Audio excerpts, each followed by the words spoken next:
ओम नमः शिवाय। श्री विष्णु जलंधर युद्ध कथा 17वां अध्याय पंचम खंड श्री रुद्र संहिता शिव महापुराण। सनत कुमार जी बोले, हे महर्षि, दैत्यों के तेज प्रहारों से व्याकुल देवता बचने के लिए जब इधर उधर भाग रहे थे, तब भगवान विष्णु के युद्ध स्थल में आने से देवताओं को थोड़ा साहस बंधा। उनके वाहन गरुड़ के पंखों के फड़फड़ाने से आए तूफान में दैत्य अपनी सुध बुध खोकर इधर उधर उड़ने लगे, पर जल्दी ही उन्होंने अपने को संभाल लिया। जलंधर ने जब अपनी दैत्य सेना को इस प्रकार तितर बितर होते देखा तो क्रोधित होकर उसने भगवान श्री हरि विष्णु पर आक्रमण कर दिया। श्री हरि विष्णु ने अपने आप को उसके प्रहार से बचा लिया। जब भगवान श्री हरि ने देखा कि देव सेना पुनः आतंकित हो रही है और उनके सेनापति देवराज इंद्र भी भयग्रस्त हैं, तब विष्णु जी ने अपना शार्ड नामक धनुष उठा लिया और बड़े जोर से धनुष से टंकार की। फिर उन्होंने देखते ही देखते पल भर में हजारों दैत्यों के सिर काट दिए।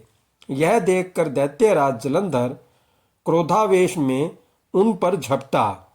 तब श्री हरि ने उसकी ध्वजा, छत्र और बाण काट दिए तथा उसे अपनी गदा से उठाकर गरुड़ के सिर पर दे मारा।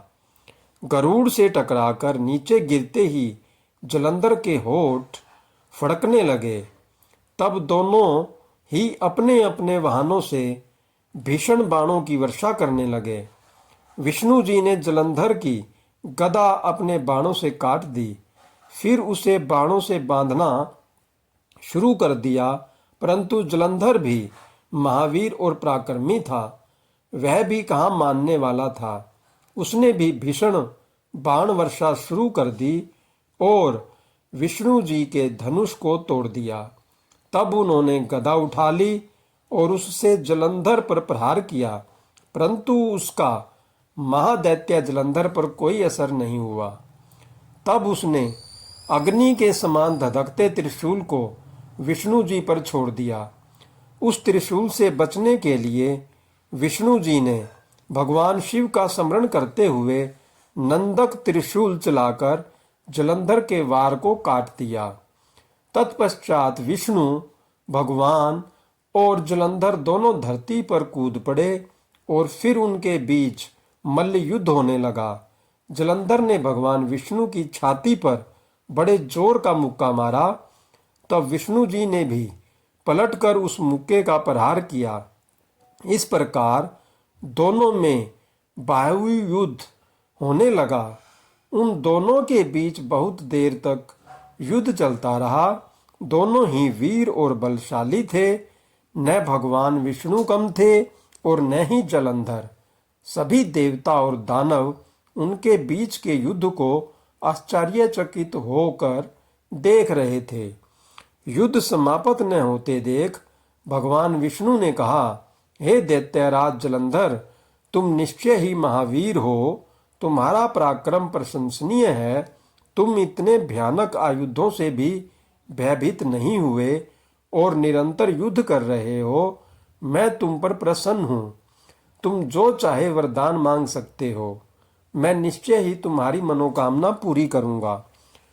भगवान विष्णु के ये वचन सुनकर जलंधर बहुत हर्षित हुआ और बोला, हे विष्णु, आप मेरी बहन लक्ष्मी के पति हैं।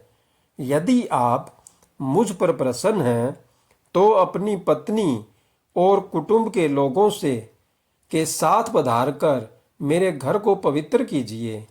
तब भगवान श्री हरि ने तथास्तु कहकर उसे उसका इच्छित वर प्रदान किया।